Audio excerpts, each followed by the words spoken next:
Research across several of our university faculties has shown us that equity of opportunity for our citizens cannot be guaranteed by intervening at only a single point in the life of a child, youth or adult. We need to understand how family circumstances and government policies impact and interact throughout the individual's life. But there's no doubt that it all begins with a healthy start to life.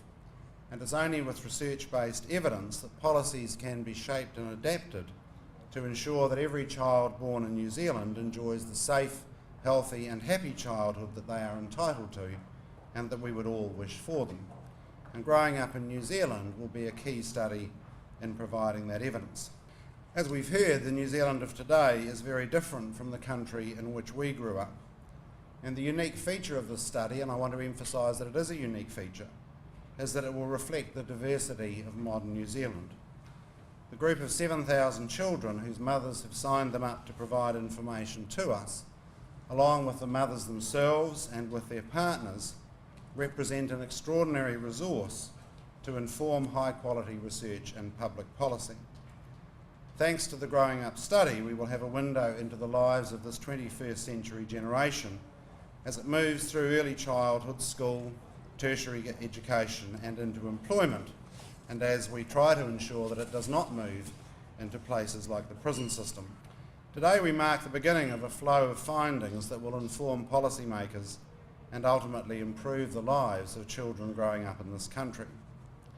As Susan has noted, from the baseline data we are introduced to a multicultural, multilingual generation with evolving family dynamics and high levels of mobility.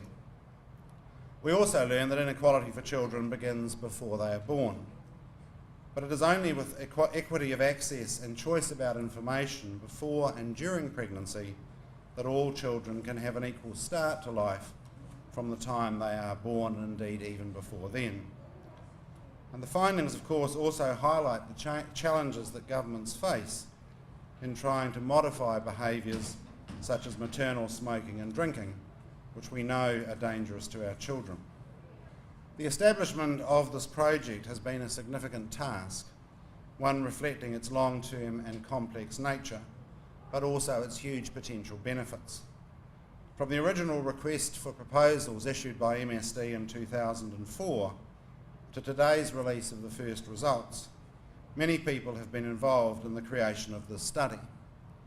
I congratulate MSD for its foresight in recognising the need for such a study of modern New Zealand families, the ministers and officials who have supported the study, and the Growing Up research team, particularly Director Dr. Susan Morton and Uniservices Business Manager Megan Puttrell. There's already been significant investment in Growing Up to get it to the point where we can gather here today.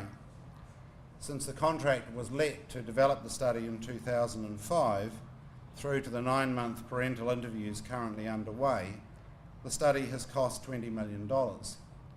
Now we have the opportunity to reap the benefits of this investment by ensuring that all of those with an interest in public policy to do with children and families continue to invest in the study so that we may ask and answer the many important questions that will arise over the next 2 decades.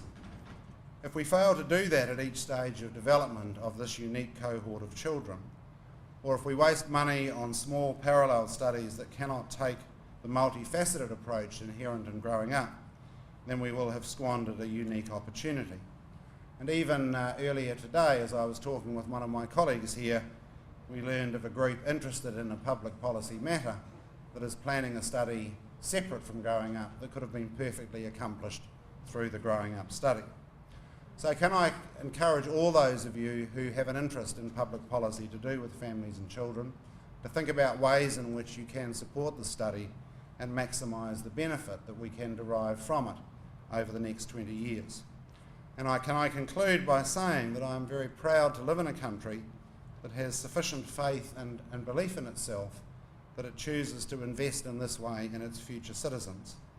It's my hope, and I think it's the hope of us all, that we can continue to work together to maximise the benefits of the investment that we have already made. Thank you very much. Kia ora tātou.